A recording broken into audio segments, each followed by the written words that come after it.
Hey guys, it's Sino and I'm back with another video. And this week I am here with a story time video. And to be honest, I forgot about this story until I went home for the weekend and my sister brought it up and I was like, oh, I forgot about that story. That's a good story.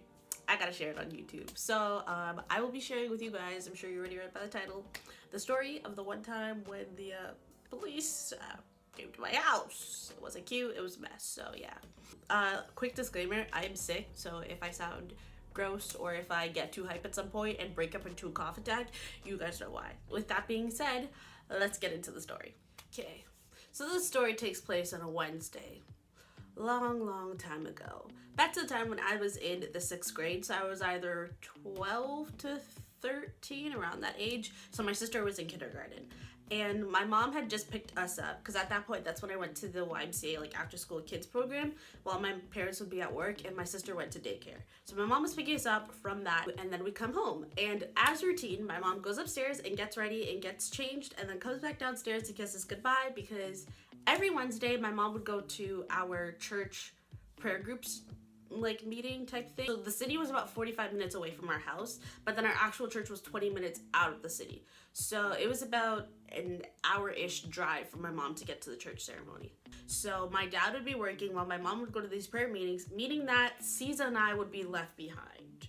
Now, I know this might seem like kind of bad or we might be young to be left behind or whatever, but like at this point, my mom, it was kind of like an understood thing that if I'm old enough to take care of myself where I can use a microwave to feed myself, that means I can feed Caesar, which means I can watch after Caesar. Plus, she's already paying for these like daycare fees and stuff like that, so why pay extra fees for a babysitter if we're literally just going to be eating and going to bed? Like, you know what I'm saying? Now, whenever my mom left Caesar and I behind, this is when I had this amazing feeling of superiority. Like, like I was like, I'm out here, the older sibling, I feel like the boss, right? So I'd be like, Caesar, pull out your homework. And so at this point, Caesar's in kindergarten. She's just out here doing her coloring thing that she got from school, which was her coloring in these firefighters. Nothing too wild. She's in kindergarten. I'm out here doing my math while we're eating our snacks. For snack time, I prepared Caesar's favorite thing, which was grapes. My little sister Caesar is obsessed with grapes. After Caesar's done, shows me her coloring book. Like, good, colored in those firefighters, good job. Now you can go out and go into the living room and watch TV while I prepare dinner. Guys, I'm not the best cook to this day. I wasn't back then. But when I was in the kitchen, I felt like I was Gordon Ramsay in the kitchen. So I'm out here in the kitchen, whipping it up, jamming to my Hannah Montana, preparing our dinner, and then Caesar and I are eating dinner, so it was the basic thing that we usually had whenever I cooked dinner, which was craft dinner. So we're out here eating our craft dinner, having a good time. So now it's been some time after dinner. Caesar and I are watching TV and stuff, so now I'm like, now it's probably time for me to wash the dishes so then I can get Caesar and I ready for bed. So then I go into the kitchen and I'm washing dishes, and little Caesar waltzes into the kitchen and is like, Snow, can I have some grapes? So then I'm like, no, Caesar, you can't have grapes. You literally just ate dinner, like it's time for you to start getting ready for bed. So Caesar wasn't taking that lightly, and she was like, but I want grapes now. Okay, Caesar, I know that you want grapes now, but you can't have grapes because you already had grapes today, and it's time for you to get to bed. So go upstairs and put on your pajamas, and then we need to start getting ready for bed, and maybe you can have grapes. So Caesar goes upstairs, puts on her pajamas, comes back downstairs in her pajamas. I put on my pajamas. Can I have grapes now? You know what, Caesar? I thought about it, and I don't think it's a good idea. You know how mom feels about us eating before we go to bed? Like, you can't have grapes. I'm sorry, Caesar. So at this point, this is when Caesar literally just starts having a full throttle temper tantrum. Like, is like screaming, kicking the ground, like doing the absolute most for these grapes. And I'm just there just like, okay, Caesar, keep crying, but you're not getting any grapes. So you need to go into the room, turn off the TV, and get ready for bed. So then Caesar storms away, and I'm assuming she's turning off the TV and is going upstairs for bed. So now I'm finishing washing the dishes, and I turn off my music, and I hear that the TV is still on. So now I am mad because Caesar's out here wanting these grapes, and now she's out here disrespecting me. That's what we're not gonna do. So I go into the living room, and I see Caesar crouched there on the floor, and I'm trying to like make out what she's doing, and I see that she's holding the landline phone, and before I can say anything, I see her slam a button and slam the phone down. So I'm like, Caesar, what are you doing? And then she's just like, Right after Caesar hangs up, the phone starts ringing. And I'm just like, why is the phone ringing? So I go and I pick up the phone and I look at the caller ID and it says 911. And I'm like, Caesar, what did you do? And Caesar's like, I called the police because you wouldn't get me grapes.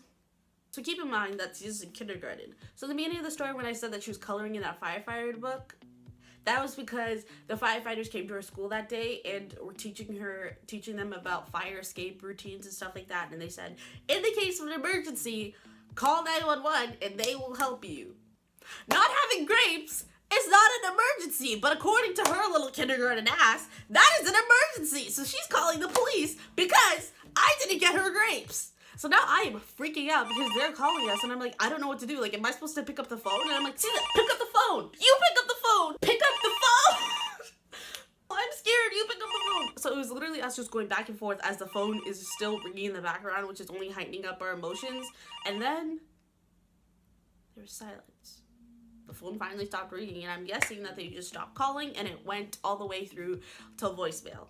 Until 2 seconds later when they called back again and the phone started ringing. So now Caesar and I are going back and forth again, panicking, and I'm texting my mom and I'm like, Mom, Caesar called the police are calling us back, I don't know what to do. And my mom is not answering the phone because you know why? Because my mom is a good citizen that doesn't text and drive or call and drive, so she's not attending her phone while she's driving on the way to church service while Caesar and I are in this wild ass predicament. So eventually I gather myself and I pick up the phone and I hear the person on the phone saying, 911, what is your emergency? Oh, actually there's no emergency at all. My sister just called you guys by accident.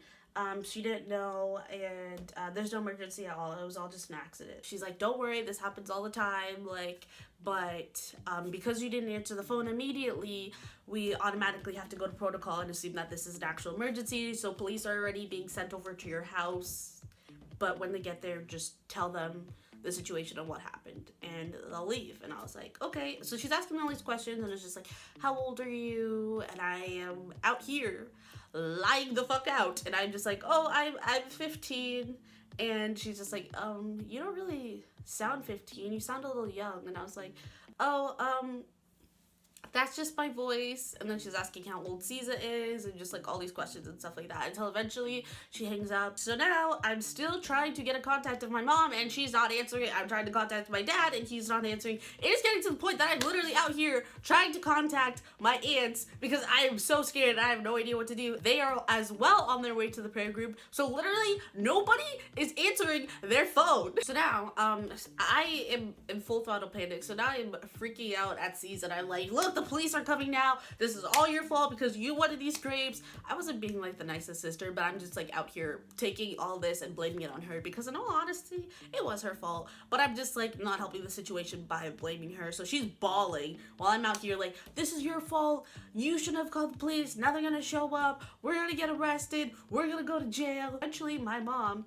finally arrives to church and picks up her phone and realizes that she has like 100 missed calls from me and picks up the phone and is like, Snow, what's going on? And I'm just like, Mom, Caesar called the police saying that she wanted grapes, hung up the phone, and because we didn't answer, the police are on their way now, and I don't know what to do. So my mom's heart literally just dropped because she's thinking worst case scenario now because she's thinking like, oh no, like I left my kids alone. They're too young to be left alone this long. Like, what if child services shows up and they get filed for neglect and they take my kids away from me and all these things. So she's like, her mind is running a million miles an hour and she's like, okay, Snow, stay calm.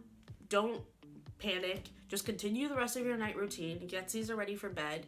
I am going to try my best and I'm going to be on my way now. She's like, keep trying to call dad and see if he can like leave work early because my dad's work was about like 20 minutes away. Meanwhile, my mom is like an hour away. Like, okay, but whatever you do, don't tell them that I'm in Toronto. Just tell them that I stepped out to the grocery store to pick up some groceries and I'll be right back. Like, okay, Mom, that's what I'll do. Just come home as fast as you can. And she's like, okay. Suddenly, she's just completely lost her appetite for grapes because her ass has trailed all the way back upstairs and has wrapped herself up in a blanket to the point that she literally looks like a human little burrito and is hurdled up watching her little shows until we started hearing the police alarm in the distance.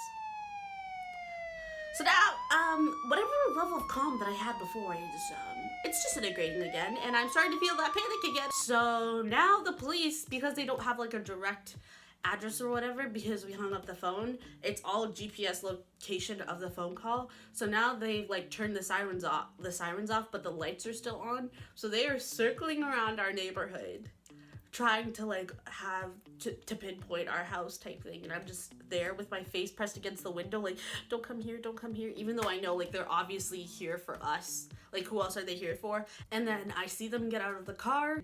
I panic and I run away from the window and run as far away from the door as I can. So now I'm all the way in the kitchen, and then I hear a knock, and it's like that knock, and they start saying, "It's the police! Open up!" That like stuff that you hear them say in the movies. As they are like banging against the door, like my heart is banging out my chest, and I'm like, maybe if I just sit here and ignore them, they will be like, oh, they're not home, and leave. But they just kept knocking, basically saying that if nobody opens the door, that they're about to break open the door. I run up to the door and I unlock the door and I open it. 2 officers are there and they're looking around, not expecting to see a little girl. And they look down and then they're like, oh, hi. What seems to be the problem here? And I'm just like, actually, there's no problem. It's all misunderstanding. My little sister just learned about 911 at school today and wanted to try it out and called you guys by accident. So the talkative one was just like, okay, sounds good. Let me just check in with your parents and then we'll be on our way. So I was like, oh, actually, my mom just stepped out to the grocery store and she'll be right back. And he's like, oh, well, if your mom's just at the grocery store, we'll just stay here with you guys, make sure that everything's okay. And then when she comes, we'll say hi to her and then we'll be on our way. Does that sound okay? And I was like, yeah, sounds great.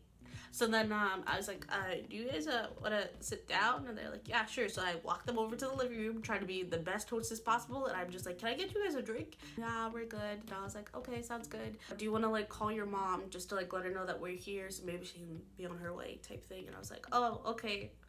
So I rushed to the bathroom, call my mom, and I'm just like, Mom, they're here in the living room talking about how they're gonna wait for you to come home so they can make sure that we're safe, and I don't know what to do because I don't know what to do. And she's just like, okay, so stay calm, just stall, and I am 30 minutes away, but I'm going to try my best to get there as fast as I can.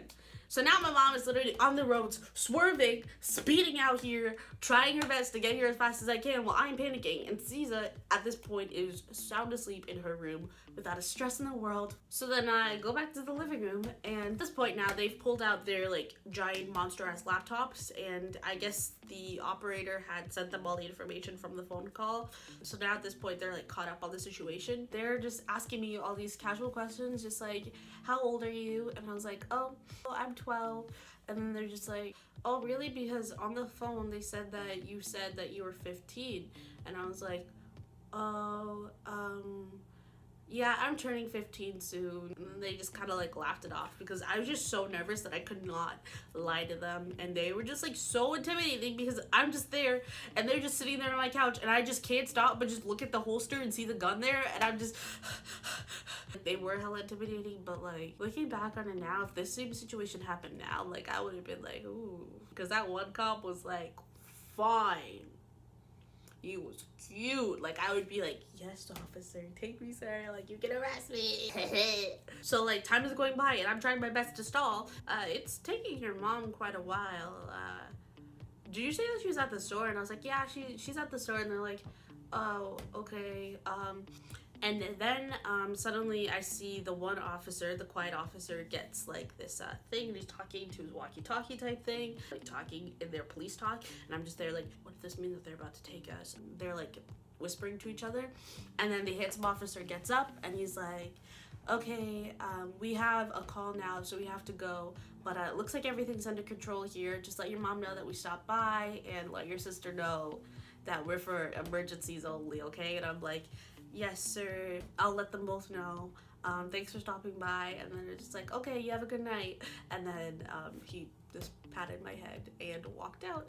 And I like stood at the window until they finally drove away. And once they drove away, it was like a weight was lifted off my shoulder. And I was like, hallelujah. They're finally gone. Literally 2 minutes after they drive away and I finally caught my breath, Guess who pulls up into the driveway?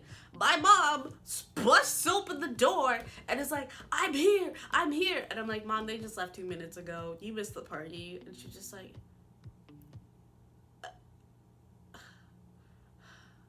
really? Yeah, that's the story that we refer to as the grape story, otherwise known as the one time the police showed up to my house. So that's it for this week's video. I hope you guys enjoyed it. If you did, don't forget to give it a thumbs up. And comment down below if you guys like this story, if you want to see more stories from me. Don't forget to subscribe, and once you subscribe, click the bell to turn my post notifications on so you'll be notified every time that I post. And if you want to follow me on all my social medias, they will be in the description box down below. So yeah, even though the police showed up to my house and it was a crazy mess, I didn't sweat. Don't fret. Just smile for a while, 'cause at the end of the day, it's no big deal. It means no worries for the rest of your day.